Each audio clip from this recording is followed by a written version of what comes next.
Good morning, everyone. Welcome to this club seminar. I'll hand over to Patrick. Okay, so the topic for this, and it's something that's I guess we've had around for years, but we don't always pay that much attention to. Is the fact that we are all, as clubs and as our county organisations and the national organisation, reliant very heavily on volunteers, and volunteers are, in a sense, our greatest resource. But it's really not all that clear how well we sometimes take care of them. We need both to help the volunteers develop, but we have to help. We have to manage them. We have to nurture them. We have to find ways of helping them to work together, because if they can work together, they will actually produce an awful lot more than sort of each one going down its own path. So there's something about the management, the care, the TLC that we need to give to volunteers. We have to get our mind around if we are going to both encourage people to volunteer and get the best out of people when they do volunteer.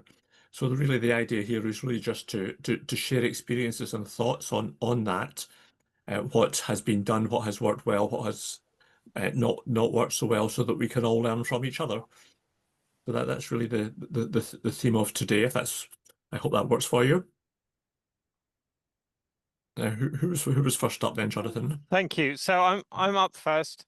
I'm just going to talk briefly about the resources that are available to help support club committees, and then we'll go on to hearing from a couple of people. So there are. I think the first thing to say is that the greatest resource available to clubs is the staff in the office. We are here very much to help. Please don't feel that you are wasting our time or inconveniencing us by contacting us. We are here to help, and between the staff in the office, we know a great deal, and we can hopefully help. So please do reach out to us. For most kind of club related queries, I'm probably the first point of contact.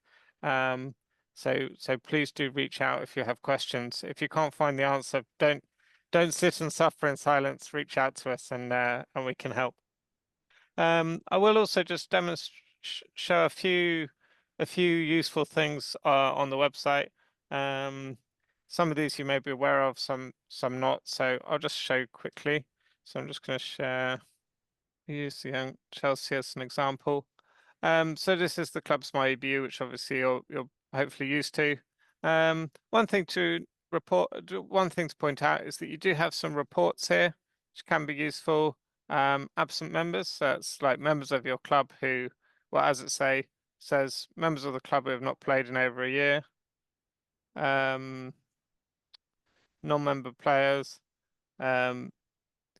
So people who have played at the club in the last year but are not members of the club. Guests, created contacts, which is people that the club has created but who are not EBU members. Member promotions, always good to see those and call those out. Celebrate the wins. Member masterpoints as well. So there's some useful reports there. Another thing, so is the club details page. So if you go to account here and club details, so here you can update any of the details about the club. So this hopefully makes it easier. You can just come and do it here. If you have change of officers or you want to change some other information, you can come and do it here. So you can if, for example, I click change, then it brings you up a list of all your members. You can just select the right one. You can also change the information about the club that appears in the club directory. So if I just go to the club directory to show you what I mean, also reminds you about the club directory. So from the home page, find a club or teacher, club directory. So if I just go to the Young Chelsea, because that's the club we were looking at. So if I then I then click, you click on the club, you can see here there is some text at the top of the page, which is information about the club. And that information comes from the club details form here. So for your club, you can, if there's nothing there, you'll just get some generic text. But you can personalize that, make it more specific to your club by putting some information in there, and then it'll appear on that page in the club details, on the club search rather. Just here on the club search, this information about the sessions is pulled from your Bridgewebs calendar. So if you don't have your sessions set up in your Bridgewebs calendar, it's worth doing that, and then they'll appear here. So that just to mention those two things. Then there is a wealth of information on the EBU website, and most of the club information can be found by under clubs and counties here. And if you click managing clubs, then there's all kinds of information about here, which is hopefully of use and interest to clubs. About the members area, best practice, club promotion, resources, etc., etc. So there's loads of useful information here. And as it says, further assistance, if you can't find what you're looking for, contact me. One thing which is quite in detail is the club management handbook. There's a lot of information here. It was put together some years ago now, but a lot of it is still very relevant, and we do update it periodically. So there is lots of information here about running a club, which is also worth looking through. So I think that's all I wanted to say, really, just to highlight some of the useful information that is available, and also to remind you that the staff are here to help. So I'm going to hand over to Peter Bibb from Tunbridge Wells, who's going to speak to us first. Good morning. Thank you for inviting me. I see I have 10 minutes, so I'll try and be as swift as I can. Okay, so I look after the Tunbridge Wells Bridge Club. I'm chairman. We have an agenda for this morning. Basically, I'm going to talk. One thing about the club is we have a clubhouse. We've had it since 1907. It was a gentleman's club for Tunbridge Wells, and now it's a bridge club. That brings with it a lot of maintenance costs, but it also brings with it a lot of opportunities. I'd just like to spend 2 seconds talking about that. Then I'll go through these other items. We have 560 members, one full-time member of staff. Although she's more than just a member of staff, she is absolutely critical to the running of the club. But essentially, this is detail that you could perhaps look at some other time.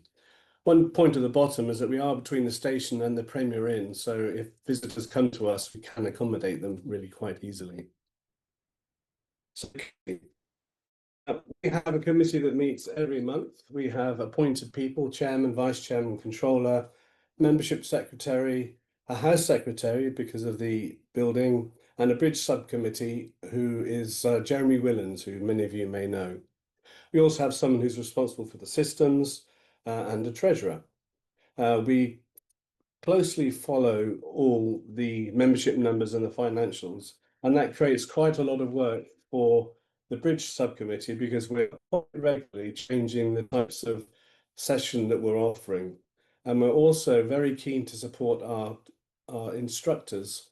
And so if they suggest a new type of session, we will try and accommodate that where we can. And one recent example is alongside the gentle sessions, we're thinking of having a stratified, even more gentle session where a host will go through the boards, maybe 12 of the 24 boards that the normal session are running.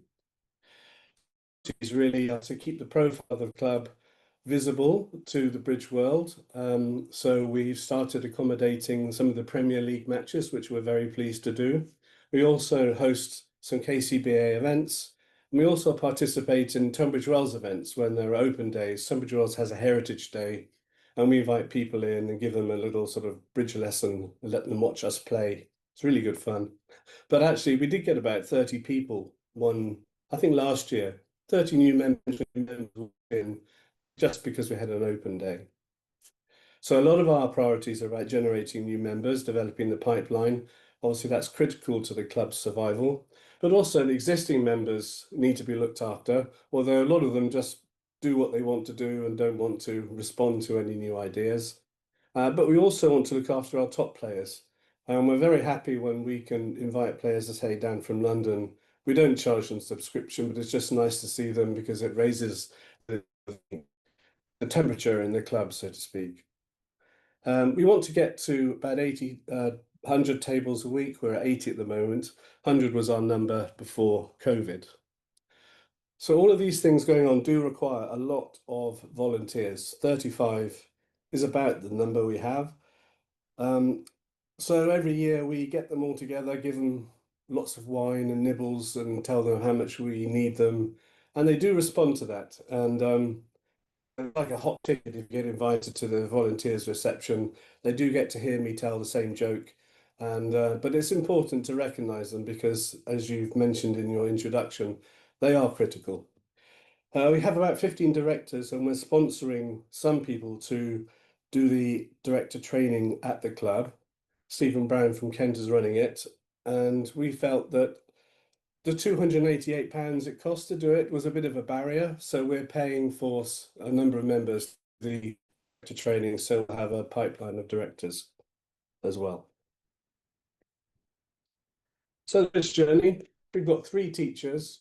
They have different mandates, so it's either morning or evening or advanced or improving. And we're about to add a 4th who wants to focus on teaching people 5 card majors, for what it's worth, and to go into schools. We think that these instructors or teachers need to have a commercial aspect to their work. If people volunteer to do training, we found it can wane over time. People get tired of it.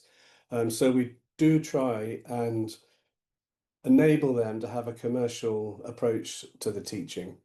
And in fact, it seems to work very well. We have people who teach on site using the technology that we will provide, screens and boards, duplicated boards and things like that. But some of our teachers also teach off site. We ask them to charge a small fee that goes to the club when they use the club. And we do ask them to try and encourage their pupils to join our club once they finish, but they can come to the training without being members. So we run supervised training related sessions run by volunteers. So when our instructors saying they're doing Stamen or transfers or whatever, our volunteer advisors will run a session or 2 a week where they have a set of boards. And we've all done that, but it's in addition to the training, and they come along and they pay a few pounds for the session. And it's just building up their confidence because they're not yet playing in a duplicate session. So we then have a series of duplicate sessions called gentle sessions. We are considering having this ultra gentle session next to it. These are hosted. Some people seem to go to these gentle sessions and never come out of them. As I said, some people don't seem to want to go higher up in the hierarchy. But we do try and support them as much as we can by organising non-NGS sessions and also play with an expert sessions, which are not really NGS registered. That's to try and encourage people to have new partnerships and to exploit the mentoring program I mentioned in a second. We also give them a special timetable because if you look at the back of our presentation, I think it will be sent to everyone.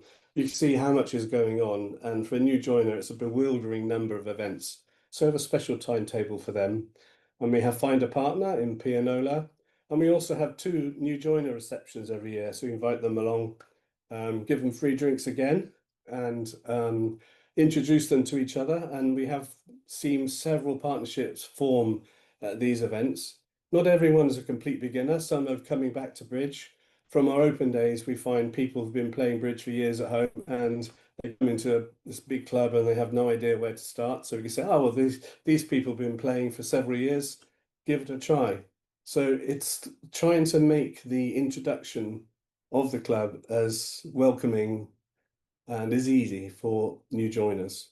So we have some level 2 sessions. We have a weekend duplicate where we stop for cake, which is a very popular event which we copy from somewhere else, and a normal set of level 4 sessions with handicaps and teams events, and those events where we invite players down from London. We run a BBO, but one of the main things we've introduced is this mentoring program that I just mentioned. We did say this should be a commercial exercise where mentors should expect to be paid, or can expect to be paid, although they all volunteered and only one wanted to be paid, who didn't get any mentees. But we had probably, I think, 25 people asking for mentorship, and that brought a lot of people along, and it's been a very popular program at the club. So systems-wise, well, we use EasyScore, we use Bridgewebs. We've been trying to make the club as easy to run as possible, so we've been implementing cloud-based solutions as much as possible. Sage Business Cloud for the accounting. We've gone cashless, and we had quite a bit of help to go cashless, although it took us a very short period of time. We thought it may be a month, several months transition, it was actually just 2 months. And I think the club hasn't really looked back since we went cashless. We use Pianola, which is very good for communication to the whole club or certain sectors of the club when we want to sort of focus a particular message to a certain set of people. You use Microsoft 365 for club administration and Zoho, where we can dial into the club systems and pretend we're sitting in front of the computer. Especially good for correcting errors in EV school. We use ArtScore on the tabletop. We implemented that because it's sort of bigger screens and it took a while to get used to, but it runs well now. But we'll look at the new BridgeMates software when it's at some point in the future. We did look at Bridge Plus More, but we decided the time wasn't right because, well, we wanted to reduce the amount of effort that's required to duplicate all the boards that we need. Some of our sessions are Webb Mitchell's, so we need 2 or 3 sets of boards.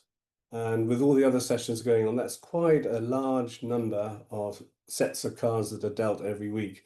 So we thought Bridge Plus More may eliminate that, but we just felt it wasn't quite right. But we will look at it again.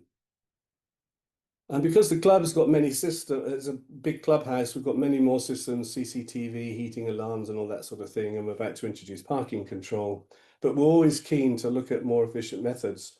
And one thing I would say about our committee is that they're quite willing to fail. We will try lots of new things. And I think that's one of the strengths, is a committee who really want to make changes and are willing to go for it. And I would say the committee we have is very satisfactory from that point of view. So it is a building. It provides us lots of opportunities to put on bridge events, but we also run social events. A quiz, we're about to run a magic show. We have dinner parties. These are all run by volunteers. In fact, one lady recently ran a champagne reception at the club at her own expense because she said she was so happy that she just wanted to give the other members something to enjoy, which I thought was a really wonderful gesture. We have these new receptions for new members twice a year and for the volunteers, but also we hire the club out to chess, poker, Chicago, Toastmasters, and these other people. This all requires sort of supervision. We can't let people just have the building to themselves. We need to have people on site, and sometimes that requires volunteers to just be there to man the bar, for instance. So one of the problems, these are probably quite common for a lot of people. Evening attendance is tailing off, particularly in winter. People don't like to drive with our aging demographic. We've tried morning sessions. I think that's quite popular in the States. We tried a 9:15 start and then tried 18 boards at 9:15, but it just didn't take off, despite some people saying that they would go for it. I mean, that would mean you could play 3 times a day if you wanted. There may be some. We are having difficulty getting young members. interestingly, there's a chess club in our building, and they have lots of young members and no older members. So we're going to try and see if they want to learn bridge instead of playing chess. Finding committee members and volunteers is always difficult. We're supposed to be in the role for 3 years. I've done my 3 years, and looking for, and so has the whole committee, if not more.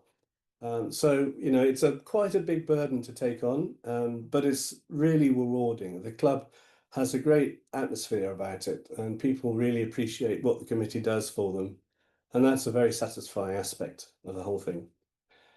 Building maintenance, it just goes on and on. It's if it's not the roof, it's the central heating or it's a ventilation. You know what big buildings are like. And car parking is a bit of a problem. We have intruders, so we're just about to implement a system for trying to eradicate that. So the future, I'm going to continue to develop the training and teaching capabilities at the club. We want to reach out into local schools. Continue to offer a range of bridge-related sessions. So we have a new Thursday evening session. We had a mixture of very good people and not so strong people coming along. And so maybe the answer is turn it into handicap. And that's a typical example of how we try and maintain the offering that we provide for different events. I do think it can build more as a social facility for members, although I don't see it becoming a social club as such. Just more of those little events like quizzes and things for the members and their families and friends. We look at new systems all the time. I mentioned about the new BridgeMate systems. We'll look at those, and we will consider BridgeMate more. And merchandising, you may have seen the pretty little symbol with our building on it, because that's a very powerful symbol for our club and for our members.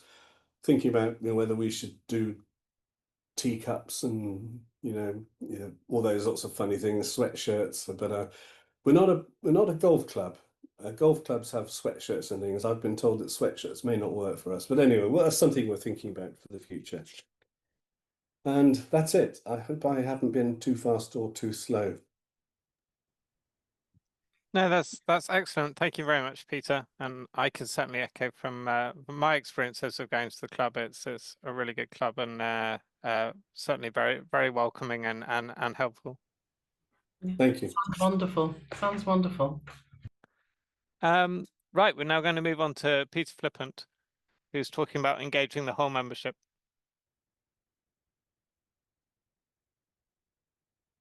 Go ahead and move. Hi, everybody. Yeah, Peter Flippant. I'm on the committee of Bedford Bridge Club, and also for my sins, I'm vice chairman of the Bedfordshire Bridge Association. I wonder if I'm alone in listening to that last presentation with some degree of awe and a significant degree of envy. The idea of having our own premises for a bridge club is sadly pie in the sky for us. And the idea of having 560 members is completely beyond the realms of feasibility. I think probably there aren't any 560 bridge players currently in the whole of Bedfordshire. I know it's a small county, but it's yeah, that's a significant number. So in my capacity as vice chair of the Bedfordshire Bridge Association, I attended the county chairs meeting that was run by Mary, and I happened to make a sort of off the hand comment about vibrancy of committees and how I felt that committees were vibrant if the membership was new. So you needed new people to create a vibrancy, and new people on the committee means new people in the club. And that kind of, I think, struck a chord, and so I've been invited to say something today. Just to give you some background, because I'm probably going to be talking largely from the perspective of Bedford Bridge Club. Looking back to 2014, so just over 10 years ago, we had 74 members. Pales into insignificance compared to 560, but we had 74 members. In 2025, as of now, we've got 129 members. So we've had a 50% increase in the number of members of the club over a 10-year period. Now, some might regard that as a measure of success. You could certainly look at it and say, oh, well, we've been doing really well recruiting people. And I think there's an element of truth in that. As a club, we've been very focused on teaching new people to play bridge. And we've been quite successful in getting the people that we're teaching to actually join us and come and play our sessions. So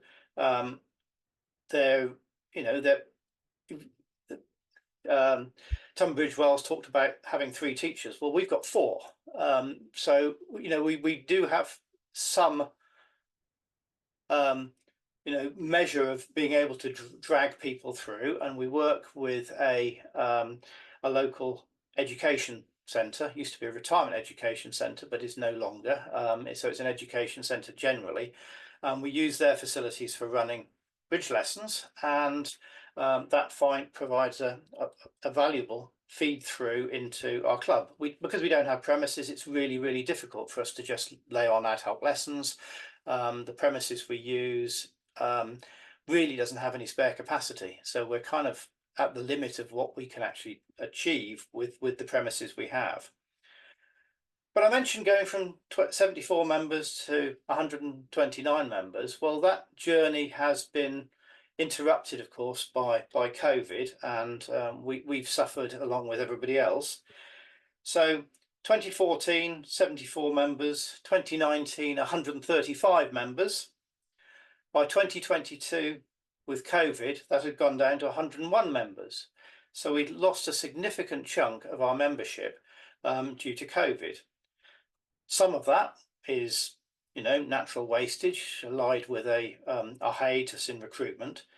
But the other problem that we've faced is that a significant number of our members, some of whom have to travel quite some distance to get to us, have decided that they don't want to play face-to-face bridge anymore.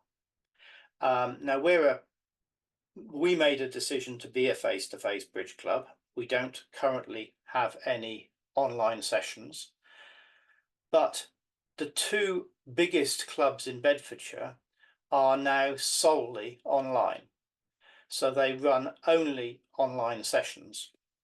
So we have lost a significant number of people, of our experienced people, to those online sessions. People who don't want to come out of an evening to play bridge. They've realised over the course of COVID that playing online is a viable opportunity. So that's one aspect of it, and the other aspect of it is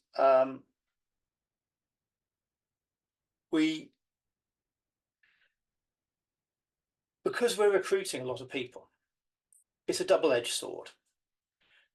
On the one hand, we've got more people and more people are playing bridge. But the downside is we have had a significant dilution of skill and experience. Where in 2014, most of our members were experienced bridge players. They knew what they were doing. They were playing at county events and things all over the country. Many were vying for places in national teams. We don't have any of that anymore. The vast majority of our players are not that experienced. Not that they're not enthusiastic, they just don't have the experience. They're relatively new to the game. And so that makes it quite difficult for us to lay on, bridge of a standard to attract good players. The good players see us as a club full of newcomers, and they're not interested, and that makes it really difficult.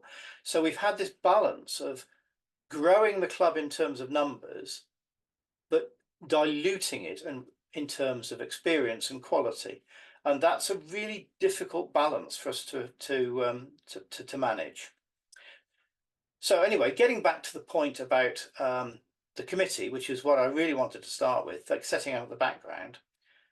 We have I think a very vibrant committee. There's only 8 of us on the committee. It's only a small club. Of those 8 people, 3 have taken up bridge since COVID.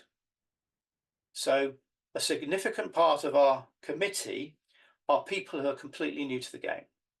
That's brilliant because it brings with it a vibrancy and enthusiasm to do something, to change. And they see our club from the perspective of people who are new to the game and are very good at suggesting ways in which we can make the club more attractive to outside people. But what we've gained in enthusiasm and we've lost in experience. And so there are, a few old stagers like myself who've been playing bridge for a lifetime, but not very many of them. And so that creates its own problems, and it's problems that we're going to have to deal with. So my point was, if you want a vibrant committee, you need new people on the committee. You don't need the old people, but beware what that brings when you do it. I think that's me done. Any questions? Very interesting. Very interesting. Excellent. Thank you, Peter. And again, having also been to Bedford Bridge Club, I can attest that Bedford is also very welcoming and definitely worth a visit if you're in the area. Right. So now we're moving on to Ian Sidgwick for discussion of examples of best practice for teamwork. Yes, as Patrick said at the beginning, this session is about sharing experiences. We've had examples from a large club and from what might be a medium-sized club. But what are the audience here? What other examples do you have from your experiences that you can share of things that have been significant, even small things you've done that might be interesting for other people to hear? Something? I mean, I've seen a few things around Gloucestershire, Oxfordshire that I could ask you about. I mean, for instance, have any of the smaller clubs cooperated with other smaller clubs in their locality? Because we know the advantages and the challenges of having a large club. But if a couple of smaller clubs get together, or even if a few get together, then you actually have the resources in many regards of a large club. Has anyone got any experience of that? No? Do they need, can I just ask, do they need encouragement to cooperate, the smaller clubs? Because sometimes they see each other as competitors. Have you found that? It's a potential, but I think if you get them together and feed them tea and cake and share the experiences, then it's people that've got a joint passion for something, and they soon sort of the barriers go down. Steve, you got your hand up. Yeah, just make a point. I'm secretary of Northallerton Bridge Club, which is a small market town in North Yorkshire, and 10 miles down the road we have Thirsk Bridge Club. We share quite a lot of members, but a good example of teamwork was this year we've bought a duplimator machine between the clubs. So for a small club it was a relatively expensive purchase, but it was a good example of inter-club cooperation. And if we're running a charity event, we'll publicise events for each other. We're certainly not in competition with each other. We do try to cooperate. Yeah, that's a good example. And another one I know of locally, we had 2 Gloucestershire clubs, 2 Worcestershire clubs got together because there was no teaching around there, and between them set up some teaching, which has helped. But I think it's a good idea if you are a small club and you've got some disadvantages of that, then reduce them by cooperating with other clubs that might be in your vicinity. I also heard Simon's raised his hand, so Simon. No, thank you. Farnham Bridge Club, I was just in the process of putting that up there. And I'm sorry I missed the first part of this. We work very closely with the Bourne Bridge Club. The Bourne Bridge Club meets face to face once a week. We meet on Real Bridge twice a week, but in the summer we're restarting to play face to face. The difference between the two clubs is that Farnham has been in the past has been stronger, although it's less. I think that's less so now. And the Bourne also are much they'd like to think they're much friendlier. We recently did a survey. We've got about 120 members. I'm not sure how many the Bourne have got. It's probably, I don't know, 60-ish, something like that. And our club were strongly in favour of looking to merge the two clubs, of carrying out some work to do that. Whereas the Bourne Club are very happy and they haven't wanted to do that. They want to continue. So we're going to continue to work closely together and organise some competitions jointly. And I think that there's been some reluctance on the committees, but I think the thing for us is that we will struggle to refresh the committees. And there will come a time between both clubs when people will stop, want to leave the committee, and that may force us to think about combining. What's the so what? We're happy as we are, and we both have a different offer, but I think it is challenging. For us to get new members, we have to work with a local bridge teacher and mostly point them towards the Bourne, because, as I said, it's face to face, and they're not quite as strong, and they're more tolerant, if you like, than some of our members. And then work to get them to join our club. Anyway, that's me. I don't know Okay, whether thank that's you. helped to the Good example. And Keith, conversation or not. you have your hand up. Good morning, I'm Keith. I'm the chairman of Woodborough Bridge Club. I'm the tournament director for the county, and I belong to 4 bridge clubs in the area.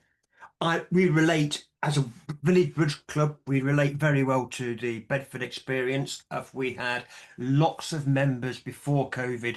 We lost at least 1/3 of our members during COVID, and we're slowly building our way up. Dealing machines, lots of club members put in £100. We bought a dealing machine, we put the table fees up 50p, and all the members were paid back the money they'd lent. So that's how we obtained our dealing machine. Lessons, we did run lessons. We haven't run lessons for 5 years, but south of the county, 3 bridge clubs did get together and resourced, and they ran bridge lessons. They've run 4 or 5 sets of bridge lessons now, and the 3 bridge clubs have benefited by pooling resources together and running one lot of bridge classes for the 3 clubs, and that's been very successful. That's great. One negative thing we have found since COVID is one of the biggest bridge club has started to lay on more sessions. They've also become the stage where they're all social bridge club players, people who've been playing less than 3 years. So all the experienced bridge players, you're lucky if you get more than 2 county pairs turn up on their bridge club nights, and they've got like 400 or 500 members. And because they've set on extra sessions for the social players and less experienced players, 1/3 of the people who are turning up to that previously supported other local bridge clubs, so other local bridge clubs have actually suffered. So that's been a negative. But I think the main positive is get 3 local bridge clubs together, pool resources, and run lessons as a joint thing, and that works very well. Yeah, the cluster approach. I think that's a great thing to do. Okay. Any other examples of that, or any other tips or people experiences that they'd like to share? So, Peter Bibb here from Tunbridge Wells. One thing that Chislehurst used to do is run 2 sessions in parallel with the same boards, and they were sort of called A section and B section, and you could decide to play in the stronger side or the weaker side. And there didn't seem to be any issue about which one you played in, but it did mean that the better players met at the same time as the weaker players, and if you felt like it, you could go for it or not. And that accommodated the problem that was spoken about from Bedford, where there's dilution. So that's an idea. And also, if it's a big club, there's a possibility of doing a Swiss, isn't there? Yeah. Okay. One other thing that is close to my heart, it's a very small thing, but just to share it, is one of the clubs that I'm in. We have a couple of times a year, including, well, always the Children in Need event, we have a number of people that bake cakes and bring cake along, and the cake gets sold for whatever people want to pay for it at half time, and the excess gets taken home and purchased, and the money goes to children in need. And we do that a couple of times and save it up, and it's a nice, fun thing, and everyone enjoys it, because the bridge club is a bridge club, but it's also, to one extent or another, a social club, isn't it? People play for a mixture of the intellectual puzzle and enjoyment of doing a puzzle of the hands, but also to get out and meet people. So things to do that, to push that side of it, it can only be for people, members' enjoyment, really. Anyone got any other examples of things that you do to boost the social side of things? No? Okay. We've How we run do qui- for so we've time? had quizzes, and we've got a magic show next month. A magic show, Yeah. card tricks. Well, he's going to have something up his sleeve, I'm sure. Yes. And also sort of just summer parties where we just get together and have a meal. Yeah, summer and And Christmas Christmas parties. And I think a lot of clubs do have a break, don't they, at half time, but not all of them. But I always think it's a good thing, because it's a chance to have a chat with people. And I've seen club holiday trips as well, but some of the larger clubs. And even I've seen sharing excess homegrown produce. Recently, at one club I go to, I've seen tomatoes, courgettes, trout, someone had caught and frozen, runner beans, and some figs. It's like a cross between a sort of produce club and a bridge club, but it's just, it's a community.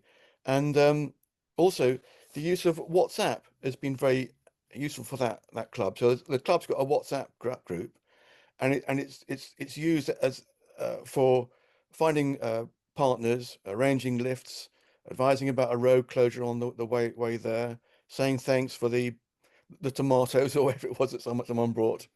And that's been a nice little thing in terms of logistics, and also building a community. Mm. Okay, I think that's about it then. Oh, hang on, Keith, you got a point. Yes. The social side, we've run Cafe Bridge, Yeah. and that brings clubs together to work together to run these events. We've run small ones of 20 tables. We've also run them of 40, 45 tables. And that's a good way of getting people aware of other bridge clubs. And it has in fact brought us members in who perhaps didn't play bridge. So we run it as a very social thing. We run it once or twice a year. And that, yes, it's a lot of effort to set up, but it's a great social bridge. It's something different, and it brings a lot of members in. Yeah. And Okay, we've also raised, over the years, the money goes to charity, and we've raised, I don't know, 15, 20,000 pounds for charity over the years. wow, that's good. amazing. Well done. Okay. All right. Thank you very much. Thank you. Excellent. Thank you, Ian. Right, so I think we're moving on to Mary now. Okay. Or Sam. Oh, sorry, I've lost the. Right, sorry, apologies. Sam first. So getting the whole club membership involved in membership drives. Sam. Yeah, so hi everyone, I'm Sam. I'm the EBU Communications Officer. Hopefully you know me from all the emails I send out. But today, as we're talking about teamwork, I'm going to be talking about how you can get your whole club membership involved in membership drives. So hopefully you have all seen our recent Member Gets Member recruitment initiative. But I'll just share my screen and show you where you can find the full details on the website. So if you scroll down here, as Jonathan said earlier, the clubs and counties section is here. And we have our promotional materials section. And the Member Gets Member drive, if you don't know, it's basically a 3-step plan for your members to reach out to their family and friends. So basically getting everyone working as a team, not just putting all the onus on the teacher or the committee, but getting everyone at the club involved in bringing new people into the club. So the first stage of the plan is to customize the details below with your club's details. So we've got I've got an email here, dear, and then you tailor it to your club members individually. Say, we all need to work as a team to attract new members to our club. Please could you forward the attached text and image to your friends and family. And then you send the details below in the email, putting the details about your new beginner bridge classes or open days, the times, the dates, links to your club website, and the location and postcode. And if you don't have any bridge classes or open days happening at your club, if you know of ones in the area, if you know of 2 or 3 clubs that are getting together and putting on bridge classes, then please recommend those as well. And then if you don't know of anything in the local area, maybe just send out our new enjoybridge.co.uk website to them. And we're not just wanting people to send out to their friends and family members locally. They might have friends and family across the country who they think would like to learn bridge. And then through this website, they can find places where they can learn. So that's one of the aspects where we're trying to get clubs together to work as a team. The other one is thinking about asking your members if they would like to run your website content or your Facebook page. Hopefully, most of the clubs here have a Facebook page and you keep it up to date regularly. But ask some of your members if they would like to be, or if they would be comfortable helping keep the website up to date with enticing new visual content, or even you can share the EBU's Facebook page. And we have plenty of content for you to use. We have a library of stock photos for bridge. We're trying to keep this up to date, always adding new photos. These stock photos you can use for Facebook, for Instagram, for your website. You can download them and use them as you like. We've got plenty of photos on here. You don't need to worry about crediting us or asking us for any of the photos on here. You can just download them and use them as you see fit. The other thing is you can also use any of the content on our EBU Facebook page. Like it, comment on it, share it, use it for your own Facebook page. Let's bring up the EBU Facebook page here. So any of the content here, you can like, you can share to your own club Facebook page, and it just keeps your content up to date and new and fresh. You can set aside, an hour a week. But that's just another little thing that you can get your club members involved in, or even asking them, do they have any stories? Do they want to be in pictures? Whoever wins that week, take a photo of them, put them on the Facebook page, celebrate them, put the results on the Facebook page so people can like and share it among their own family and friends. And we just want to get bridge to be seen by as many people as possible. Does anyone have any questions about the Facebook or the photos at all?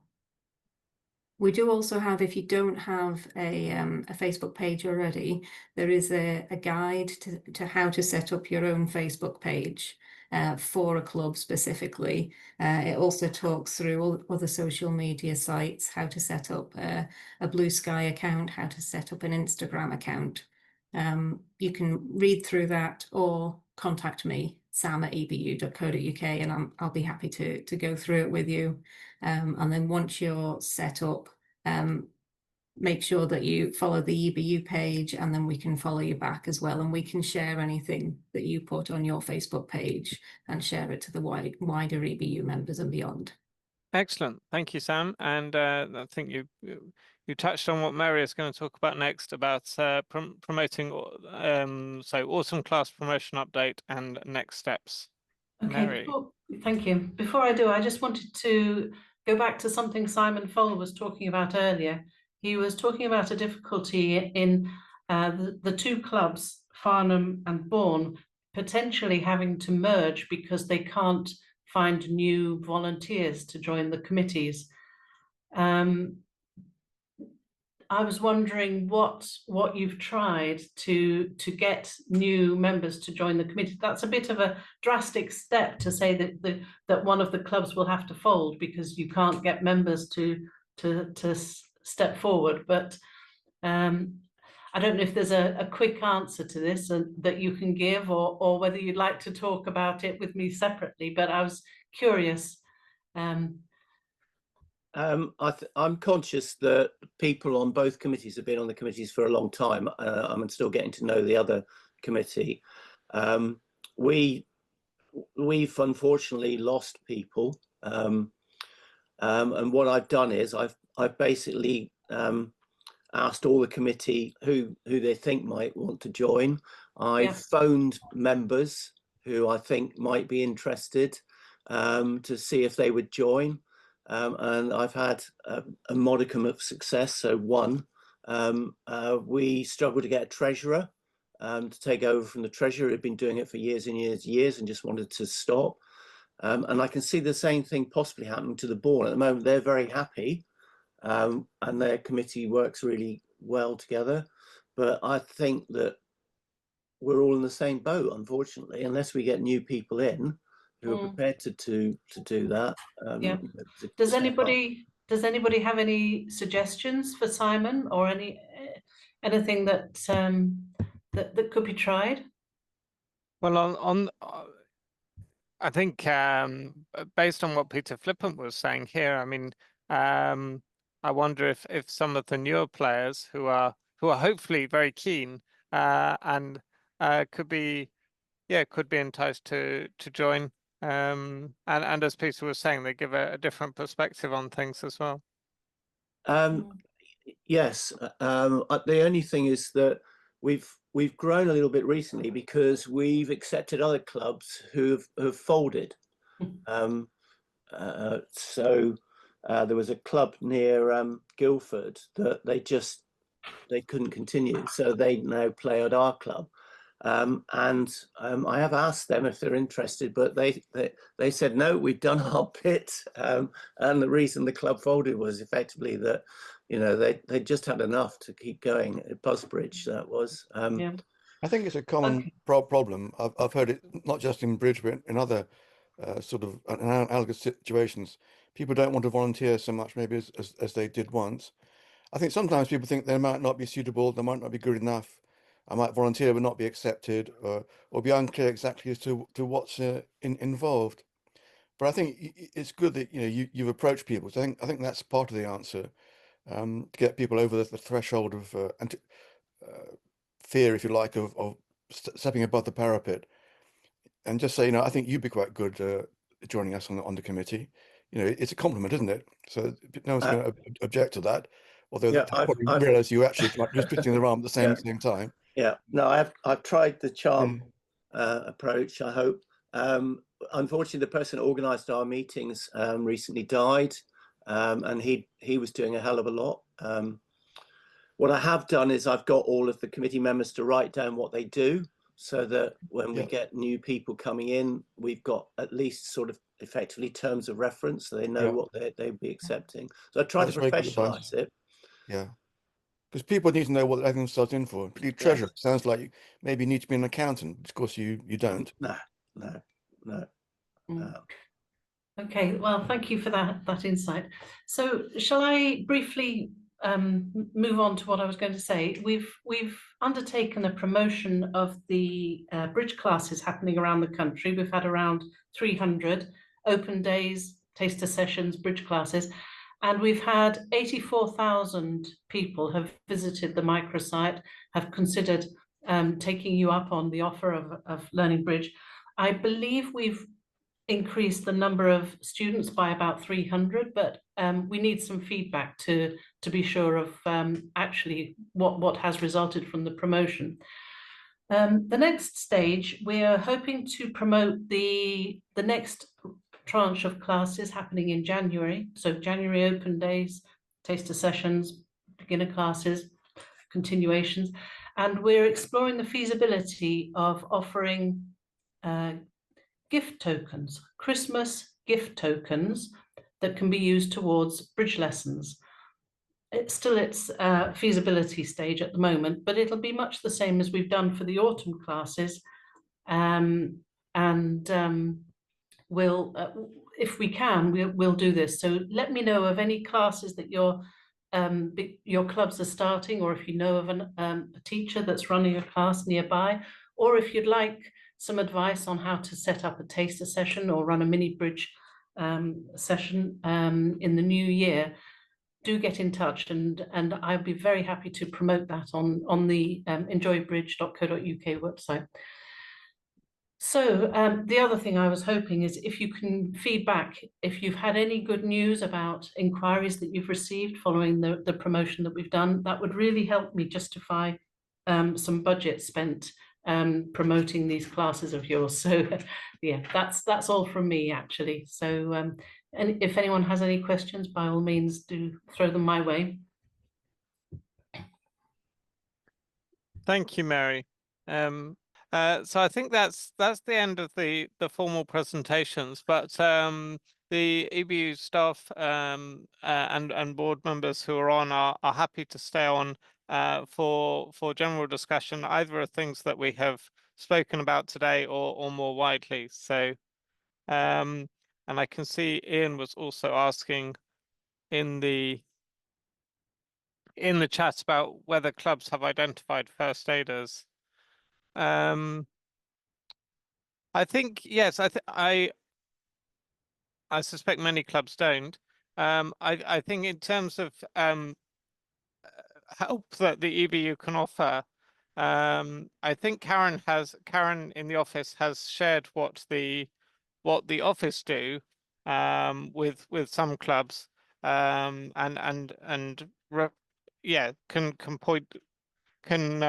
advise of sort of some suitable links to look at. So I can get that information from her. So yeah, when we're talking about healthy clubs, you know, health, aging demographic, I think it would be quite good, you know, and someone trained how to use the defibrillator that's in the church hall where you meet and that sort of thing would be very prudent. And there'll be some costs, but I'm sure money can be found by one route or another to deal with that.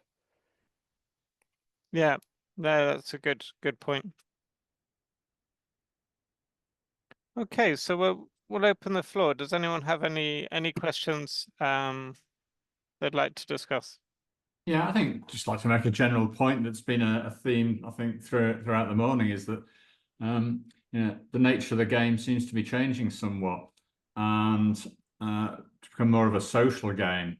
And a number of people have alluded to the fact that there's been a dilution of skill and experience, and we've certainly found that in Northallerton. We were struggling for members. We've more than doubled our membership in 2 years off the back of running some very successful lessons, but the standard of play overall has significantly dropped, and we're trying to work hard with our what we call improvers to bring them up to a competitive standard. But I think it's true to say that a lot of people aren't actually too interested in that. They're quite happy to come out for an evening or an afternoon's bridge, have tea, coffee, biscuits, cake, go home again. And whether they're first with 64% or bottom with 33%, they don't really care. And for us competitive players, we find that a little hard to understand. And I don't think there's a solution to that. I just think it's a general observation that a lot of the newer members are looking for a more social thing than a competitive game. And in the EBU magazine last month, there was an interesting quote in one of the letters, I think, that people want to play bridge but not learn bridge, which I felt summed up our experience. Does your county run a higher level game? Yeah, Yorkshire has high-level games and congresses, such like, yeah. And I mean, my partner and I play in those, but locally, the people we've recruited, Yeah. they're novices, and we're working hard to try and move them on from novice level. And some are interested in that, but I would say at least half of our new recruits are more interested in the social aspect rather than the competitive. And we run 2 sessions. We run a club night and a gentle session. And most people attend both. But it's just a general observation that competitiveness has been reduced. As problems go, though, it's one of the healthier problems to Oh, have. absolutely. Yeah, sure. Yeah. Things could be worse. Yeah, sure. Yeah.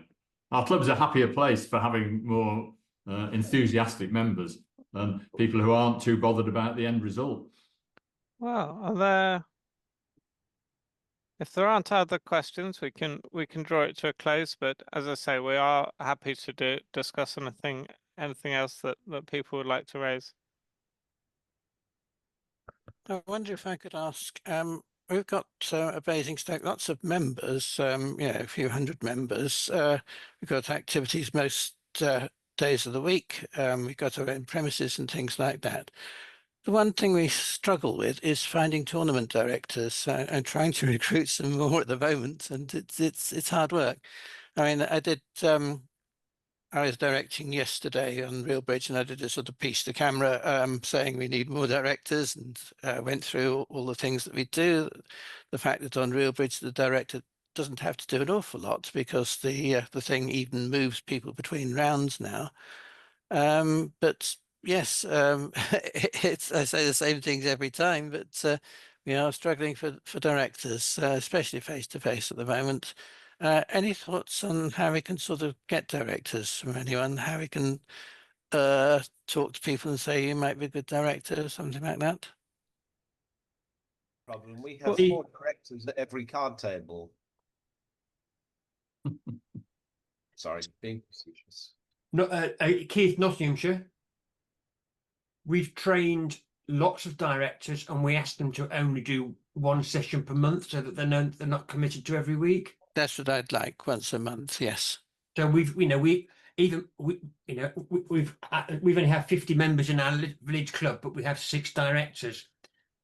And even at the bigger clubs, it's a similar sort of situation. So in the county, we have 50 directors, and we just say, please be a director. We only ask you to direct once a month, so that they know they're not expected to do it week in, week out. That's it. And if the numbers go down, it becomes once every 3 weeks, once every 2 weeks. So you've got to keep recruiting them. Yeah, but we offer free. We give free courses for the tournament directors as long as they commit to doing once a month. Yes, we do that. Yes, we've got plenty of training for them.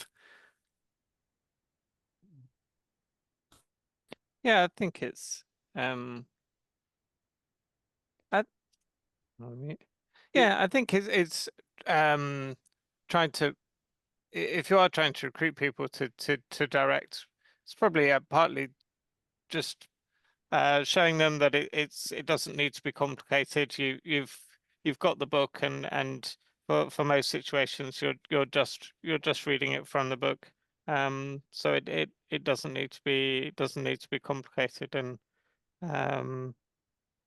once they get the hang of it, it shouldn't be a big burden.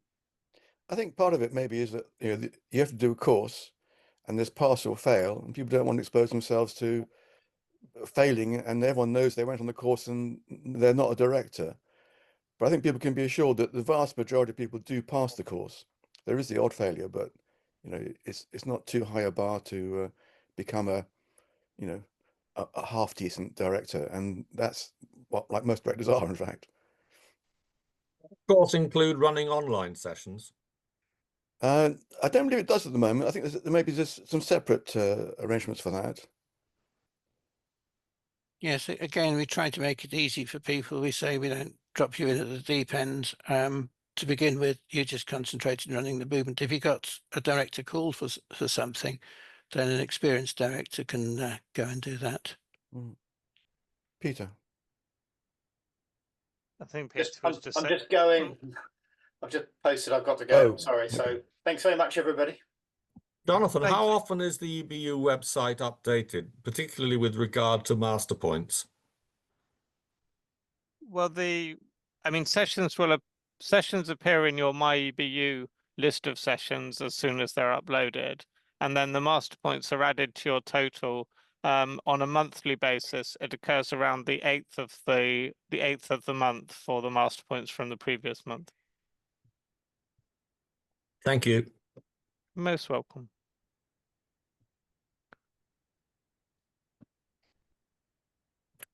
I have to go Uh, too. Bye-bye. Thank you. Bye. Thank you. Yes, I was just going to add on the subject of director training that there has been for a long time an offer that a club can have one free club teacher training place every 2 years. But the offer has now been enhanced, so you can have either one free club teacher training place or one free club director place. So that's worth remembering as well. If you do have people you want to send on the director course, you can get one place for free. And you might be able to get 2 free places on the club teacher training course, because we're now offering eBed's offering a second place free of charge. So if someone has to take on teaching all on their own, they can do it with a buddy. Okay, well, I think people are dropping off, so I think it's probably a good time to wrap it up. If you do have any questions, you can of course contact us offline. But yeah, appreciate everyone coming. These webinars will be continuing. I think the plan is to have one in November, and then the next one after that will be in January.